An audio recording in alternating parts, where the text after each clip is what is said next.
দেশি মুরগি দেশি আলু দিয়ে রান্না করেছি। আর দেখুন কালারটা কতটা সুন্দর এসেছে। আর এটা খেতেও অনেক মজা। আর আপনারা চাইলেও এভাবে দেশি মুরগি দেশি আলু দিয়ে রান্না করতে পারেন। আসসালামু আলাইকুম, কেমন আছেন সবাই? আমি দেশি মুরগি রান্না করার জন্য চুলায় একটা পাতিল বসিয়ে নিয়েছি। তার মধ্যে আমি দিয়ে দিয়েছি তেল, তারপরে পেঁয়াজ দিয়েছি, তারপরে আমি এখানে এলাচ, দারুচিনি, তেজপাতা দিয়ে আমি এটাকে ভালোভাবে পেঁয়াজটাকে ভেজে নেব। আমি পেঁয়াজটাকে ভালোভাবে ভেজে নেব। তারপর আমি এখানে আদা বাটা আর রসুন বাটা দিয়ে দিব। আদা বাটা রসুন বাটা দেওয়া হয়ে গেলে আমি এটাকে ভালোভাবে ভেজে নেব, কারণ আদা এবং রসুন বাটাতে একটা কাঁচা গন্ধ থাকে, সেটা ভেজে নিলে সেটা আর থাকবে না।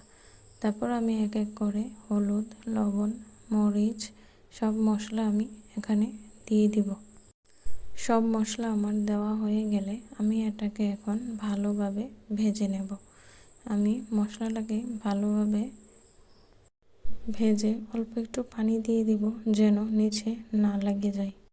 তারপর আমি মশলাটাকে ভালোভাবে নেড়ে কিছুক্ষণের জন্য ঢেকে রেখে দেব, যেন আমার মশলাটা ভালোভাবে কষে যায়। আমার তেলটা যখন উপরে উঠে যাবে তখনই বুঝে নিতে হবে যে আমার মশলাটা কষানো হয়ে গেছে। মশলা আপনি যত কষাবেন তরকারি আপনার ততটাই ভালো হবে। আর তারপরে আমি মুরগির মাংসটা এখানে দিয়ে দিয়েছি। দিয়ে দেওয়া হয়ে গেলে আমি এটাকে ভালোভাবে নেড়ে দিব। নেড়ে মাংসটাকে সব মশলার সাথে মিক্স করে নিব। তারপর আমি কিছুক্ষণের জন্য এটাকে ঢেকে দেব।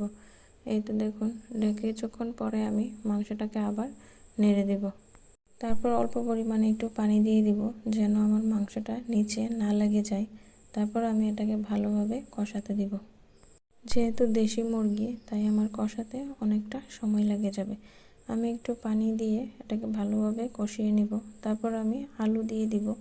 আমি এখানে দেশি আলু ব্যবহার করেছি। আর এটা আমি সেদ্ধও করি নাই, আগে ভাজিও নাই, এমনিতেই ব্যবহার করেছি। এটা এভাবেই মাংসের সাথে যখন সেদ্ধ হবে তখনই এটা খেতে অনেক মজা হবে। তারপর আমি এটাকে কিছুক্ষণের জন্য ঢেকে রেখে দিব। এই তো দেখুন, মাংসতে এভাবে আলু দিলে মাংস আর আলুটা এভাবেই সেদ্ধ হয়ে যায়। তাই যখন দেশি আলু দিয়ে মাংস রান্না করবেন তখন চেষ্টা করবেন এভাবেই আলুটা দেওয়ার জন্য, তাহলে মাংসের স্বাদটা দ্বিগুণ বেড়ে যাবে। দেখুন আমার মাংসের কালারটা কতটা সুন্দর এসেছে।